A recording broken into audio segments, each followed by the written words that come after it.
Hello student, তোমরা কেমন আছো? আশা করি তোমরা সবাই ভালো আছো। প্রতাপ একাডেমি কোচিং পরিবারে তোমাদেরকে সকলকেই স্বাগত জানাই। তোমরা যারা ক্যালকাটা ইউনিভার্সিটির আন্ডারে অল অ্যাফিলিয়েটেড কলেজগুলির মধ্যে পড়াশোনা করছো, তোমাদের জন্য আজকের এই ভিডিওটি অত্যন্ত গুরুত্বপূর্ণ হতে চলেছে। তোমরা যারা সিইউ স্টুডেন্ট রয়েছো, তোমরা ভিডিওটি এন্ড পর্যন্ত দেখবে। এই ভিডিওতে কিছু গুরুত্বপূর্ণ কথা বলবো রেজাল্ট নিয়ে।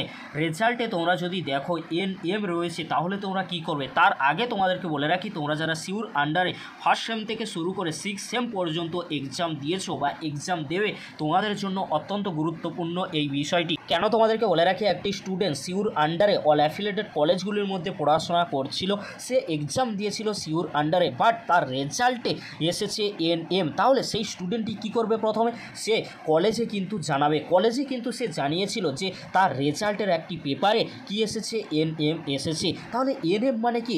ইনকমপ্লিট। তার রেজাল্ট কিন্তু ইনকমপ্লিট এসেছে। কেন এসেছে? কলেজ থেকে তাকে জানানো হলো তার সেই পেপারটি মিসিং রয়েছে, সেই পেপারটি খুঁজে পাওয়া যাচ্ছে না, সেই জন্য সেই পেপারে মার্কস কিন্তু বসানো হয়নি। তাহলে কলেজ ও ইউনিভার্সিটির কাছে প্রশ্ন হলো, সেই স্টুডেন্টই তো এক্সাম দিয়েছিল, তাহলে তার রেজাল্টে একটি পেপারের মার্কস মিসিং কেন? তাহলে কলেজের শিক্ষকেরা কি সেই পেপারটি হারিয়ে ফেলেছে? সেটা কিন্তু কলেজ ও ইউনিভার্সিটি কিন্তু জানে। কয়েকদিন আগে আমি তোমাদেরকে একটি ভিডিও দিয়ে জানিয়েছিলাম যে 120খানা পেপার কিন্তু হারিয়ে ফেলেছে 3 জন শিক্ষক। তাহলে কলেজ ও ইউনিভার্সিটির দায়িত্ব কি? এক্সাম নেওয়ার পরে পেপারগুলি হারিয়ে ফেলা, রেজাল্টে মার্কস ভালো করে না বসানো, রেজাল্টে মার্কস মিসিং করা, কিংবা স্টুডেন্টদেরকে বাধ্য করা রিভিউ ও এফএসআই করার জন্য। তোমাদেরকে বলে রাখি, একটি কলেজ বা ইউনিভার্সিটির দায়িত্ব থাকে এক্সামগুলি নেওয়ার পরে ভালো করে খাতা দেখা, এবং খাতাগুলি দেখা হয়ে গেলে ইউনিভার্সিটিকে সাবমিট করা। তার পরবর্তীতে কলেজগুলির দায়িত্ব থাকে হার্ড কপিগুলি ইউনিভার্সিটিকে সেন্ড করা।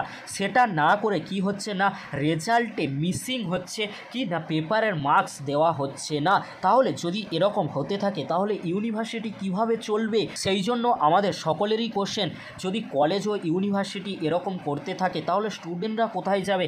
তাদের রেজাল্টে মার্কস মিসিং হচ্ছে, কখন পেপার মিসিং হচ্ছে, পেপার হারিয়ে ফেলছে, কখনো খাতা হারিয়ে ফেলছে কলেজের প্রফেসররা। তাহলে এরকমই চলতে থাকলে কলেজ ও ইউনিভার্সিটিতে স্টুডেন্টরা কিন্তু